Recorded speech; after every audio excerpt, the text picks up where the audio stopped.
82% bisnis mati karena tidak memahami arus kas.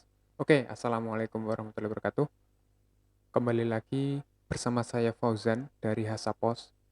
Di kesempatan kali ini kita akan belajar bagaimana finansial bisnis itu berjalan ya. Bagaimana alur finansial bisnis sejati sehingga bisa kita praktekkan pada bisnis kita sehingga kita nggak ngasal lagi ya untuk finansialnya, kita benar-benar ikuti alur yang sudah ada. Oke,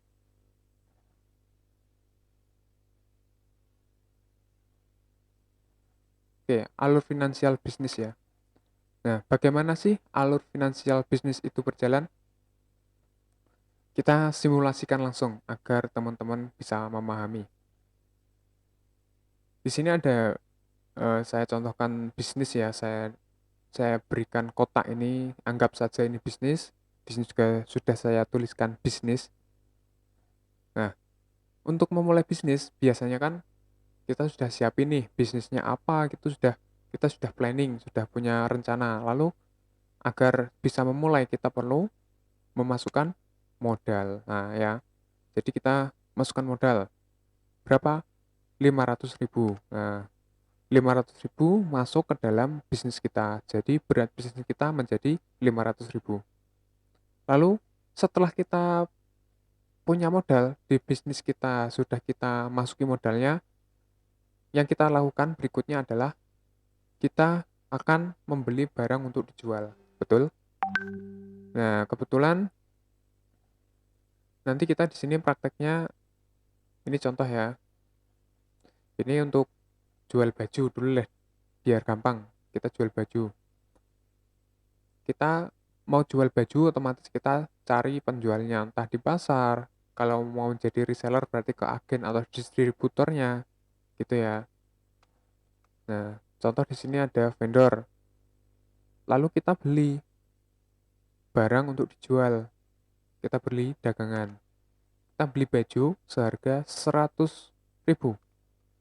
Kita sudah terima barangnya, maka kita sudah siap untuk berjualan.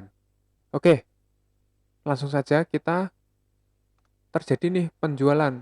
Nah, bajunya kita beli 100.000, kita jual kembali 250.000. Nah, perlu diperhatikan ya teman-teman. 250.000 ini itu kita harus cari namanya COGS, Cost of Goods Sold. Nah, rumusnya COGS sendiri adalah penjualan dikurangi modal. Modalnya tadi kita tahu modalnya adalah 100.000 kita beli dari vendor, kemudian penjualannya 250.000.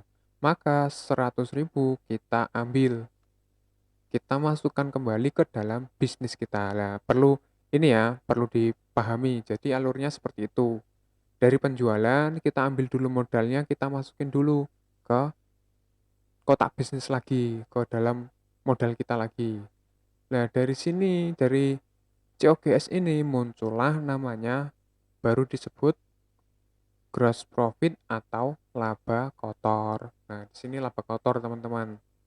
Jadi kawan-kawan sekarang sudah tahu ya, gimana sih cari gross profit atau laba kotor, yaitu diambil COGS atau modalnya dimasukin dulu ke dalam bisnis.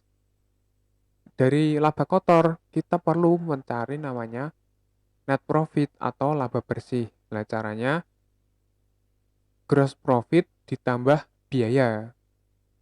Gross profit ditambah biaya. Nah, contoh nih, biayanya 50.000.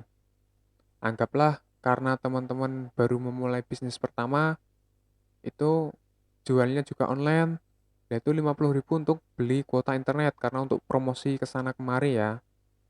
Dan dari 50.000, maka 150.000 dikurangi biaya 50.000, itu nanti akan ketemulah net profit. Di sini saya lihatkan dulu ya, contoh-contoh biaya. Biaya biasanya itu ada gaji, listrik, internet, sewa, dan lain-lain sesuai dengan bisnis teman-teman. Nah, di sini kita contohkan 50.000 untuk internet contohnya. Berikutnya kita akan ketemu namanya net profit. Nah, inilah net profit. Net profit ini itu seharusnya kalau bisnisnya mau gede ya, gimana caranya itu harus dimasukkan juga ke dalam bisnis kita sehingga setelah dapat net profit, tadi kan 500 nih, modalnya juga sudah kita kembalikan lagi. Nah ini net profit kan benar-benar sudah untung bersih. Nah kalau mau bisnisnya segera gede, biar cepat gede, net profitnya juga dimasukkan lagi ke bisnis kita sehingga bisnis kita akan bertambah. Ini tadi baru 500 ditambah net profit jadi 600.000. Nah seketika berat bisnis kita akan bertambah. Nah biasanya itu teman-teman kalau sudah dapat net profit nih, itu langsung dipakai untuk kebutuhan. Kalau kebutuhan masih mending ya. Kalau kebutuhan kan ya wajib dipenuhi. Biasanya kalau sudah dapat profit, teman-teman itu untuk gaya hidup lah itu yang kurang pas. Sehingga bisnis lama, bisnis bertahun-tahun itu sama aja. Maksudnya ya segitu-segitu aja bisnisnya, nggak berkembang-kembang. Lah inilah eh, yang perlu diperhatikan. Jadi caranya netnya juga dimasukkan. Satu lagi ya, biasanya itu teman-teman belum berani menggaji diri sendiri sebagai owner ya, yaitu langsung ambilnya dari net profit. Padahal seharusnya ini mindset ya, ini mental perlu teman-teman benar-benar perhatikan sehingga nanti kedepannya uh, dipraktekkan ya. Jadi walaupun teman-teman sebagai owner di bisnis teman-teman, saran saya kalau mau mengambil untuk teman-teman itu ngambilnya dari gaji sama kayak karyawan, kayak kayak karyawan teman-teman. Jadi silakan menggaji diri sendiri, ngambilnya dari biaya. Maka kita bisa kalau kita sudah menggaji itu maka netnya bisa kita masukkan lagi ke dalam bisnis kita seperti itu. Nah, ini tentang alur bisnis finansial sejati. Semoga ini bisa membantu teman-teman, bisa mencerahkan teman-teman. Kedepannya kita akan membahas banyak lagi tentang finansial bisnis. Nanti berbekal dengan alur bisnis ini, mudah-mudahan teman-teman ke depan semakin bisa memahami. Oke, kita lanjut ke video berikutnya.